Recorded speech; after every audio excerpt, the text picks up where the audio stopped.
İçeride yapılacak şeyler var.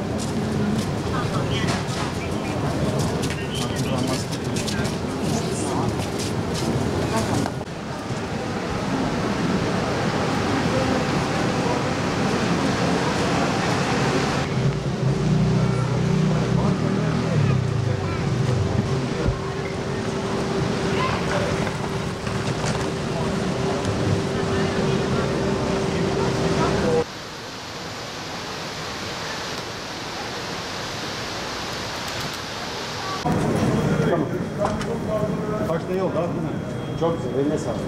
Allah razı olsun. Sigarayla? Sigara yasağı, caddede, sokakta sigara içmek yasak. Allah hem şimdi sigaraya vereceğin parayı çocuğuna harcasan, ailene harcasan o kadar güzel olur yani. Evet. Cadde ve sokaklar. Cadde ve sokaklar temiz olur. Hastalık kapmak, temizlik olur işte. O kadar. Güzel güzel yaşayalım. Evet. Dumansız hava sahasında güzel yaşayalım. Öncelikle sigara kullanmıyorum. Alınan kararı da doğru buluyorum. Çünkü içmeyen insanlar da var. Onların da hakları var. İçenlerin de bunlara saygı duymasını gerek görüyorum. Bu yüzden de doğru bir karar diye düşünüyorum. Yani maskesiz insanlar sigara bahanesiyle maske kullanmıyor. Maske kullanmadığından dolayı da sigara yasağı gelmiş olarak düşünüyorum. Doğru bir karar bence. Ya ben bir sigara kullanmıyorum. Yolda yürürken önümde sigara içenlerden büyük rahatsızlık duyuyordum zaten. Bundan dolayı gerçekten mutluyum. Ama şimdi içenleri de düşünmek lazım. Onlar için de bir yer ayarlanırsa daha iyi olur. Yol ortasında içmemeleri gayet bizim için daha iyi.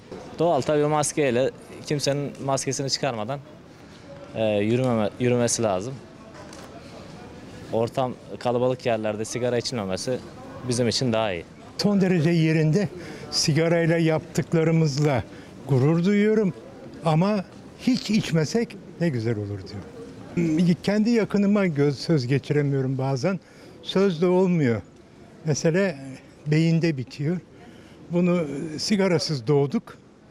O halde sigarasız yaşanabilir gibi algılıyorum ben. Çok iyi oldu.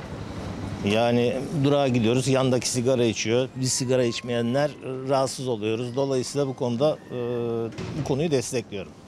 Zaten sigara öldürür, zararlıdır. Onun için hem duman, yani birçok zararı var. Dolayısıyla sigara yasağını destekliyoruz. Ya sigara zaten temel itibariyle yasak. Yani temel itibariyle zararlı bir şey yani. Yani şimdi hiç olmasa bu ortamda, bu zamanda, bu pandemi döneminde hiç içme etmemek lazım yani. Yani iyi bir karar. Vatandaş gidiyor, balkonunda içiyor evinde. Aynen rüzgar götürüyor, efendim çoluk çocuğa sirayet ediyor. Yani bu sigara yani iyi bir şey değil, sağlık açısından zaten pandemide de sigaranın büyük etkisi olduğu söylenmekte. Yani iyi bir karar. Herhalde içen yok inşallah. Burada gözlüyorsunuz durumu. Pek görünmüyor, pek gözükmüyor.